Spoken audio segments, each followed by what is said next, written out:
नमस्कार। प्रारंभ करो, जारी रखो, इसी विचारधारा से साई वाणी को बहुत आगे के स्तर पर जो अभी बढ़त मिल रही है, इस बात के लिए तो मैं पूरे विश्व से आए हुए सभी साई भक्तों को मैं धन्यवाद देना चाहता हूँ। मार्ग क्रमण करते हुए और जब हम कोई कार्य शुरू करते हैं तो हजारों करोड़ों लोग जुड़ जाते हैं। जुड़ना है, लक्ष्य करना है, उसको पाना है और आगे चलना है, यही तो हमारा जीवन है। और ये जीवन जब हम आत्मसात करते हैं तो हमें कहीं पहुँचना होता है। हमें पहुंचना है हमारे लक्ष्य के तौर पर, और उसके लिए मैंने साई वाणी को प्रारंभ किया। साई बाबा ने जो मुझे आशीर्वाद दिया, मैं उसके लिए देऊळगाव गाड़ा तालुका दौंड जिला पुणे में जो साई आंगन का जो मुहूर्त में हमने लगाई, और उस जगह पर साई बाबा की बहुत बड़ी मूर्ति की स्थापना करके साई आंगन में मेडिटेशन सेंटर्स, और उसके लिए हमने ध्यान धारणा का एक जो प्रयास किया, उसको काफ़ी हद तक हम बहुत अच्छी तरह से हजारों करोड़ों लोगों के जीवन में बदलाव लाने के लिए सक्रिय रहे।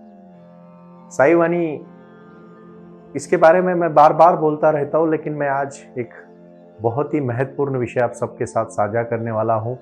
और आज का जो शिक्षण है वो एक ध्यान का शिक्षण है, ये भक्ति का शिक्षण है, ये ज्ञान का शिक्षण है, और अपने खुद में अंदर से बदलाव लाने के लिए हमें कहीं पहुँचने का शिक्षण है। कुछ कर गुजरने के लिए मौसम नहीं मन चाहिए, ऐसा ऐसा बार बार क्यों कहा जाता है? क्योंकि कोई बाहर की शक्ति हमें कहीं कहीं नहीं पहुँचाती। हमें जो भी शक्ति पहुंचाती है वो अंदर की शक्ति पहुंचाती है। और अंदर जाना मतलब एक ध्यान करना जो साई योग और साई क्रिया, साई ध्यान से जुड़ा है। साई ध्यान का जो अंतिम स्तर पर लक्ष्य है वो है जीवन में कुछ पाना और कुछ करना। और वो कुछ पाना और कुछ करने के लिए हमें बहुत सजग रहना पड़ेगा, लक्ष्य के साथ आगे बढ़ना पड़ेगा। और इसी लक्ष्य के साथ हमें जीवन में कुछ करना है, क्रांति करनी है। क्रांति तो ऐसे एक दिन में नहीं होती, लेकिन एक दिन जरूर हो जाती है। भाई और बहनों, आपके जीवन में आज मैं बहुत स्तर पर कहते हुए बड़ी खुशी होती है कि जो भी अपना स्तर है, जहाँ से हम खड़े हैं वहाँ से हम शुरू करें। और जो हमें शुरू करना है वो है एक वो परमात्मा की आस, जो धरती में सिर्फ शाश्वत एक ही चीज़ है, और वो है परमात्मा। अपने आप को खुश रखना, अपने कार्य में माहिर होना, और अपना लक्ष्य पूरी एक तरीके से शांत होके, क्रोधित आदमी, गुस्से वाला इंसान, दूसरों को डांटने वाला इंसान, दूसरों को कोसने वाला इंसान कभी कभी कहीं नहीं पहुंचता। लेकिन जो इंसान शांति के साथ, शाश्वतता के साथ अपने पूरे काम, क्रोध, मद, मत्सर, लोभ, अहंकार, इन षड विकारों के ऊपर जीतने वाला इंसान बहुत कहीं पहुंच सकता है। आज का प्रश्न मेरे बहुत ही अच्छे मित्र ने पूछा है, और उन्होंने कहा है कि सुनील जी, मैं कहना चाहता हूँ कि आपके साई वाणी का जो लक्ष्य है उसमें कैसे लोगों के जीवन में बदलाव आएगा। बहुत अच्छा प्रश्न उन्होंने पूछा। मेरे पिताजी पहले से खेती करते थे, और हम जब खेती में जाते थे तो हम देखते थे जिस जमीन की वो अच्छी तरह से मशागत करते थे, उस जमीन में बहुत अच्छी तरह से उसका तन निकालते थे, बुरी बुरी चीज़ों को निकाल के बाहर फेंकते थे, पत्थरों को उठा के बाहर निकालते थे, जमीन को अच्छा कस के पानी देते थे, और फिर उसको सूखने को समय देते थे। और फिर उसमें जब धान डालते थे तो धान बहुत अच्छी तरह से फसल आती थी, और वो धान, वो फसल बहुत हमें पूरे साल भर के लिए, हमारे पूरे परिवार को खाने को मिलती थी। अपने जीवन का भी यही है। जब माँ के गर्भ में किसी बच्चे का जन्म होता है तो बच्चों को संस्कार वहीं से शुरू होते हैं, और जो संस्कार शुरू होते हैं तो आखिरी सांस तक वो संस्कार बच्चों को काम आते हैं। पहले 6 साल की उम्र में शिशु जब होता है, जो बच्चा होता है, उसके जीवन में जो भी चीज़ें वो आत्मसात करता है, पूरी जिंदगी भर उसी चीज़ों के ऊपर चलता है। यही तो जिंदगी है, यही तो जीवन है। जीवन इतना आसान होता है, लेकिन लोग उसको बहुत बहुत तकलीफ में लेके जाते हैं, क्योंकि जो चीज़ें जरूरी नहीं है उन चीज़ों को पीछे भाग के वो कहीं नहीं पहुंचते। कहीं पहुंचना है तो आपको चलना पड़ेगा, आपको लगातार मेहनत करनी पड़ेगी, और अपने लक्ष्य के प्रति जाने के लिए जीवन को विभाग में जैसे विस्तारित करना पड़ेगा। उसमें सबसे पहला और महत्वपूर्ण है, हम क्या विचार करते हैं, हम क्या पढ़ते हैं। हम जो विचार करते हैं, हम जो पढ़ते हैं, जो शास्त्र के प्रति हम जुड़े रहते हैं, उसी में तो जीवन भला है। अगर हम अच्छी तरह से नहीं जुड़ेंगे, हमारी संगत अच्छी नहीं होगी। साईं बाबा हमेशा हिंदू मुस्लिम के प्रति उन्होंने कभी भेदभाव नहीं किया। साईं बाबा में सुबह में जब द्वारकामाई में थे तो शाम को मस्जिद में जाते थे, आए हुए लोगों को आशीर्वाद देते थे। शिरडी से आज भी कोई भूखा नहीं जाता, और उस समय भी कोई भूखा नहीं जाता था, क्योंकि अन्न ग्रहण पूर्ण ब्रह्म जो होता है, अलंकापुरी जो हम बोलते हैं, जो पूर्ण ब्रह्म होता है, और जो पूर्ण ब्रह्म हमें ज्ञान से, ध्यान से और अन्नदान से मिलता है, वो श्रेष्ठ दान होता है, क्योंकि कोई भूखा न सोए। हम साई वाणी में साई खिचड़ी नाम का जो हमने अभी प्रयास किया, saiwanitrust.org के माध्यम से ई-कॉमर्स में जब हम जुड़े रहे, लोग जुड़े, लोग हमसे जुड़े और लोगों ने हमें बहुत अच्छी तरह से अनमोल मार्गदर्शन किया, और बाबा ने मुझे जो आशीर्वाद दिया, उसी के कारण आज 28 राज्यों में, 7 यूनियन टेरिटरीज में, केंद्र शासित प्रदेशों में, यूएई में, अभी अमेरिका में, कनाडा में और ऑस्ट्रेलिया, जर्मनी से लेके पूरे 140 देश के लोग अभी जुड़ रहे हैं। मुझे बड़ी खुशी होती है कि मैं हर स्तर पर साईं बाबा का मंदिर, साईं बाबा ने जो साई आंगन साई गुरुकुलम इंग्लिश माध्यम का स्कूल, और उसी के साथ साथ साई आयुर्वेदिक हॉस्पिटल, क्योंकि आयुर्वेदा नेचुरोपैथी के माध्यम से जीवन में बदलाव लाना बहुत आसान है। हम जितना भी प्रयास करेंगे, हमारे जीवन में बदलाव बहुत मायने रखता है। और आज मैं वही आपको कहने जा रहा हूं। अंगुलीमार, जो बुद्ध के जीवन में, अंगुलीमार एक ऐसा क्रूर इंसान था, ऐसा एक डरावना इंसान था कि जिन्होंने 1000 लोगों को मारने का प्रयास किया। मतलब उन्होंने एक संकल्प किया था, और उसके लिए वो हर आदमी का, इंसान का एक अंगूठा तोड़ के उसकी माला बना के गले में पहनता था, और उसको 1000 लोगों को मारना था। 999 लोग उसने मारे थे, और आखिरी का इंसान मारना था। तो गौतम बुद्ध उस तरह से जाते हैं, तो गौतम बुद्ध के शिष्य कहते हैं कि गुरुदेव आप वहां से ना जाए, क्योंकि वहां से जाते समय बीच में अंगुलीमार लगेगा, और अंगुलीमार ने इतना संकल्प किया है, बड़ा संकल्प किया है, और आप तो इतने बुद्ध, मतलब ज्ञानी है, ज्ञानी है, आपको तो ज्ञानी ज्ञानी कुछ नहीं समझता है, वो सीधा आपको मार देगा। तो गौतम बुद्ध कहते फिर तो जाना ही पड़ेगा, अगर उसको आखिरी इंसान की जरूरत है। और वो बहुत हंसी से हंसते हो और प्रसन्नता के साथ निकलते हैं। अब भगवान होते हैं, उसको उनको किस बात का डर होता है। और जब वो निकलते हैं, निडर होते हैं। सबसे पहले ध्यानी इंसान निडर होता है, वो किसी भी चीज से डरता नहीं, क्योंकि वो डरने की बात ही नहीं रहती। जो लिखित है, अगर जो हमारे जीवन में भी जो भी विधि लिखित है, वो ना कोई बदलने वाला है, ना दूसरा इंसान इसको बदल सकता है। भाई और बहनों, जो उसको जो आए उसको कदम कदम से चलेंगे तो हम पहुंच जाएंगे, हमें डरना नहीं है। और फिर गौतम बुद्ध निकलते हैं तो अंगुलीमार देखता है दूर से, एक कोई साधु वेश में कोई आ रहा है, लेकिन उनकी आभा देख के, उनकी प्रसन्नता देख के उसको थोड़ी सी, उसको भी दया होती है। वो भी इंसान होता है, इंसान हमेशा हर रूप इंसान में होता है, दया भी होता है, प्यार भी होता है, मोहब्बत भी होती है, गुस्सा भी होता है। जो इंसान, मैंने तो देखा है, जो ज्यादा गुस्सा करता है वो ज्यादा प्यार करता है, लेकिन गुस्से को प्यार में कन्वर्ट करने की जो शक्ति है वो सिर्फ ध्यान के माध्यम से आती है, वैसे नहीं आएगी, और उसी में बदलाव आना शुरू होता है।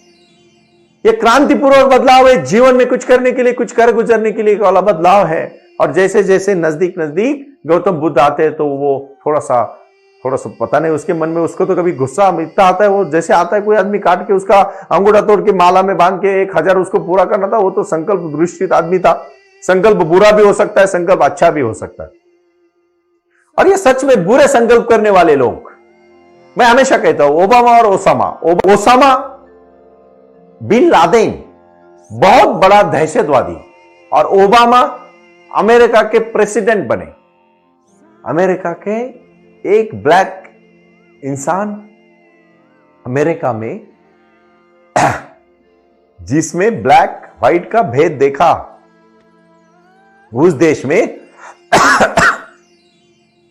कौन बना? वो बना वहां का प्रधानमंत्री, प्रेसिडेंट। मतलब ज्ञान को सही इस्तेमाल किया तो प्रेसिडेंट बने, और ज्ञान को गलत इस्तेमाल किया तो आतंकवादी बने। ज्ञान को भी इस्तेमाल करना आना चाहिए। उसी प्रकार ये गौतम बुद्ध जब जा रहे थे, तो वो सामने से अंगुलीमार आया और उसने कहा, मैं वैसे किसी को पूछता नहीं हूं, लेकिन आप एक साधु लग रहे, सन्यासी लग रहे, मैं आपको एक मौका देता हूं, आप वापस चले जाओ। मेरा नाम अंगुलीमार है, मैंने 1000 लोगों को मारने का संकल्प लिया है, और मैंने 99 लोग मारे हैं, एक आदमी बचा है, और वो आप ना हो जाए, मैं दूसरी की राह देखूंगा, आप चले जाओ। गौतम बुद्ध कहते, क्यों? अब मुझे मार दो, तुम पागल हो, ऐसे समझो। लेकिन अंगुलीमार, मुझे मारने से पहले मेरी एक थोड़ी शर्त है, मैं छोटी सी परीक्षा लेना चाहता हूं, उसको पास कर लेना। कोई बात नहीं, बोलो क्या करना, क्या बोलना चाहते हो? गुस्से में ही होते, ज्यादातर ये लोग गुस्से में ही बोलते। पेड़ की डाली तोड़ दो, वो तलवार रहती है उसके हाथ में, तुरंत 2 मिनट में तोड़ देता। बोले तोड़ दी, बोले अभी और एक काम करो, इसको जोड़ो। तो क्या बोलते हो? तोड़ा आसान है, जोड़ना कैसे आसान है? तो कैसे जोड़ू? तो यही तो है, मारना बहुत मुश्किल नहीं है अंगुलीमार। कोई भी मार सकता है, लेकिन जन्म देके उसको पालना पोसना बहुत मुश्किल है। और फिर अंगुलीमाल थोड़ा सोचने लगता है, बोलते हैं अंगुलीमाल तेरे जीवन में परिवर्तन हो सकता है, तू साधु बनेगा। और फिर अंगुलीमाल बुद्ध का शिष्य बन के बुद्ध के साथ उनके आश्रम में चला जाता है। वहां लोग फिर भी अंगुलीमाल नाम में इतना डर होता है, डरे डरे ही देखते। तो फिर भी वो देखते कि बुद्ध के साथ बैठा है, आग बंद करके बैठा है, फिर भी लोगों के मन में डर है। फिर कुछ लोग सोचते हैं कि अंगुलीमाल तो बहुत बुरा है, कि एक पत्थर मार के देखता है। अंगुलीमाल कुछ नहीं, दूसरा मारता है, पूरा लहूलुहान हो जाता है। लोगों के मन में गुस्सा भी तो होता है, लेकिन पूरे खून से लथपथ अंगुलीमाल शांत रहता है और इतनी पूजा करता है बुद्ध की, इतना लीन हो जाता है ध्यान में, भक्ति में, पूरे पाप को धुला के वो अंगुलीमाल ऋषि बन जाता है। भाई और बहनों, हम इतने तो बुरे नहीं है। हाँ, होगा थोड़ा क्रोध, होगी थोड़ी काम, होगी थोड़ी भावना, होगा थोड़ा जो लालच, होगी थोड़ी दुख, होगा थोड़ा हमें हमारे मन में मन मुटाव, होगा थोड़ा वाइबिलिटी, लेकिन इसके ऊपर काम कर सकते हैं हम। और काम करना मतलब कुछ नहीं, साई वाणी सुनना है, साई क्रिया करना है, साई योग करना है और साई ध्यान करना है। 12 सूर्य नमस्कार से शुरुआत करेंगे आप। बहुत बेसिक चीजें मैं कह रहा हूं ना, बट एक बात याद रखना, ये बातें हमारी जीवन की बातें हैं, ये बातें हमारे जीवन का लक्ष्य है, ये बातें हमारे जीवन का एक वही भाव है जिसको हमें आगे लेके जाना है। और इसी कार्य को हमें जुड़ना है, इसी भूमिका को हमें जुड़ना है, इसी मानवता को हमें जोड़ना है। और मानवता ही अंतिमतर सत्य है, इसीलिए सबका मालिक एक। और साईं बाबा ने बहुत महत्वपूर्ण वचन दिया है, श्रद्धा और सबूरी। मेरा भी लक्ष्य है, प्रारंभ करो जारी रखो। और क्या चाहिए जीवन में? खुशी के सिवा और क्या है? मैंने अंगुलीमाल की कहानी क्यों कही कि अंगुलीमाल जैसा इतना बुरा इंसान भी अगर भगवान बन सकता है, हम तो इतने बुरे नहीं है, हमारे जीवन में क्यों ना बदलाव आएगा? और इसीलिए उठिए, जागिए और मेरे साथ साई ध्यान करने को खड़े हो जाइए।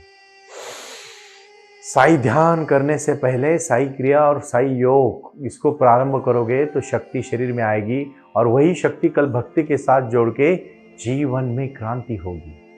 कुछ घर गुजरने के लिए मौसम नहीं बाबा, मन चाहिए, और मन है सिर्फ ध्यान का मन, और कुछ नहीं है। शक्ति में लीन होते समय, भक्ति के साथ जोड़ते समय, सिर्फ और सिर्फ मेरे साथ पद्मासन में बैठ के अपनी चिन्ह मुद्रा, ध्यान मुद्रा करके, सिर्फ गहरे सांस पे ध्यान देके सिर्फ और सिर्फ साई का नाम स्मरण करें। साई वाणी को सुनते सुनते सिर्फ, और भगवान ने आपको जो शक्ति दी है, जो पॉजिटिव थिंकिंग आप में दी है, उसी के बारे में सोचे, ना कि नकारात्मक चीज़ों के बारे में सोचे। सिर्फ सकारात्मक चीज़ें, सकारात्मक चीज़ें, सकारात्मक भावनाएं, उसके प्रति सोचते सोचते सोचते जिंदगी में आगे जाने का जो प्रयास है, जो लक्ष्य है, जो भूमिका है, जो भावना है, जो त्याग है, जो समर्पण है, जो विचार है, और इन्हीं के साथ साथ कुछ कर गुजरने के लिए मौसम नहीं, मन चाहिए। साधन तो जुट जाएंगे, संकल्प का धन चाहिए। और संकल्प मतलब विचार की शक्ति, विचार की भक्ति, मानवता की शक्ति। और मानवता कहीं दूसरी जगह पे नहीं है, आपके अंदर है। देखो, गन्ना जब हम खाते हैं ना, तो वो पूरा मिठास होता है, पता है वो, उसको कितना भी हम निचोड़ते हैं ना, किसी से घाने से निकालो या कहीं से भी निकालो, फिर भी वो मीठा रस ही देता है। जीवन में अच्छा इंसान है ना, उसको कितना भी आप कैसे भी उसके साथ व्यवहार करो, वो अच्छा ही रस देगा। उसी प्रकार जो ज्ञानी इंसान होता है, जो ध्यानी इंसान होता है, उसके सानिध्य में भी रहोगे ना। आज मैं एक चीज़ बहुत महत्वपूर्ण कहने जा रहा हूँ, और वह है संगत। आप बहुत अच्छी संगत पकड़ो। अगर आप अपने जीवन में अच्छी संगत को पकड़ोगे ना, तो आप बहुत अच्छी तरह से जी पाओगे। अगर आप गलत संगत से पकड़ोगे ना, तो गलत रास्ते पे चले जाओगे। संगत बहुत महत्वपूर्ण होती है। आप किसके साथ रह रहे हो, आपके सगे साथी कौन है, आपके दोस्त कौन है, आपके मित्र कौन है, आपके भाई कौन है, आपके बहन कौन है, आपका प्यार कौन है, और आप किस तरह से उनके साथ व्यवहार कर रहे हो। इसी व्यवहारता से, इसी निजता से आप जब किसी सच्चे इंसान के साथ जुड़ने का प्रयास करोगे, आप सच्चे बहुत बहुत प्रसन्नता के साथ पहुंच जाओगे।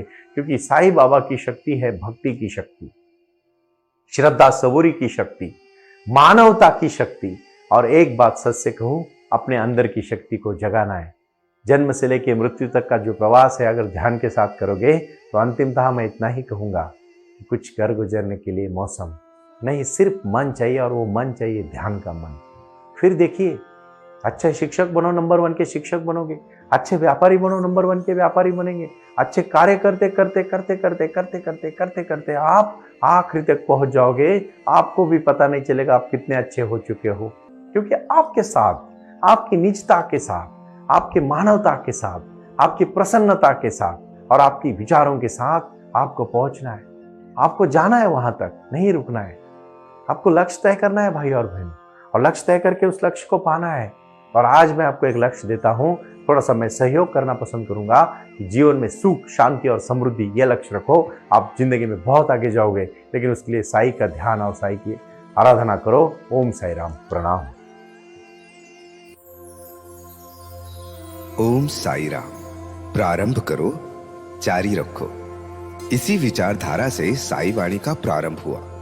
शिरडी के साई बाबा का आशीर्वाद पाके खुद अपने जीवन में एडवोकेट डॉक्टर सुनील नाना साहेब करपे जी ने साई वाणी के इस कार्यक्रम को प्रारंभ करते हुए 21वीं सदी को सही में साई बाबा के आशीर्वाद से लोगों के जीवन में बदलाव एवं खुशियां लाने के लिए साई वाणी का प्रारंभ किया। लगातार लोग साई वाणी को सुनते आ रहे हैं। साई कृपा जो साई ध्यान से जुड़ी हुई है, क्योंकि मेडिटेशन ही एक ऐसी शक्ति है जो जीवन में क्रांति ला सकती है, बदलाव ला सकती है और खुशियां दे सकती है। लेकिन उसके लिए प्राणायाम बहुत महत्वपूर्ण है और अपने संकल्प के प्रति अडिग रहकर उन्होंने प्राणायाम की श्रृंखला को अपने शक्ति से जोड़ा और उसको साई क्रिया के माध्यम से साई ध्यान के प्रति वो लगातार लेके चले गए। इन सब क्षेत्रों के लिए एक ऐसा परिक्षेत्र होना चाहिए जहां लोग आए और रुके। शिरडी में साई बाबा के समाधि के आशीर्वाद के बाद उनको ज्ञान और ध्यान दोनों की शक्ति देने का प्रयास किया जा रहा है। इसीलिए साईं बाबा की 65 फुट हिंदुस्तान की सबसे बड़ी प्रतिमा बनाकर वहां बाबा का मेडिटेशन सेंटर खोला गया है।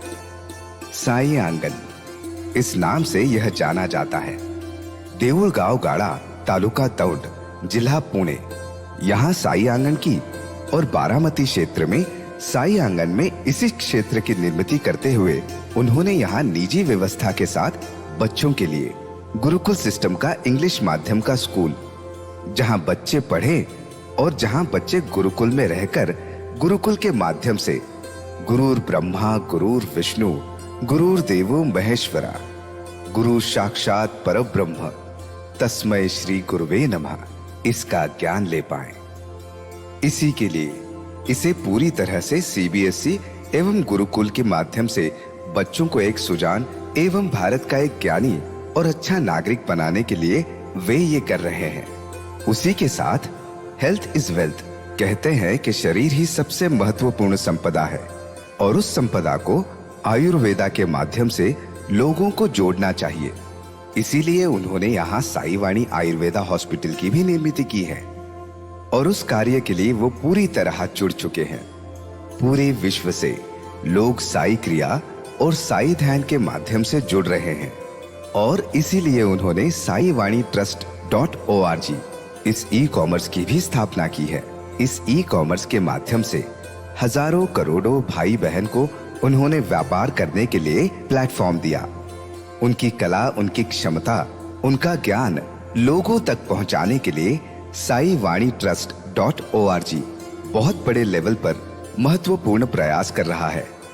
इसीलिए यहाँ आए। ये बाबा की नगरी है। यहाँ बाबा का विज्ञान, बाबा का आशीर्वाद एडवोकेट डॉक्टर सुनील नाना साहेब करपे जी के साथ लोगों तक पहुंच रहा है। हमसे जुड़े रहने के लिए आज ही साई वाणी के ऑफिशियल यूट्यूब चैनल को सब्सक्राइब करें या अधिक जानकारी के लिए संपर्क करें 9604050607। ओम साई राम। प्रारंभ करो, जारी रखो।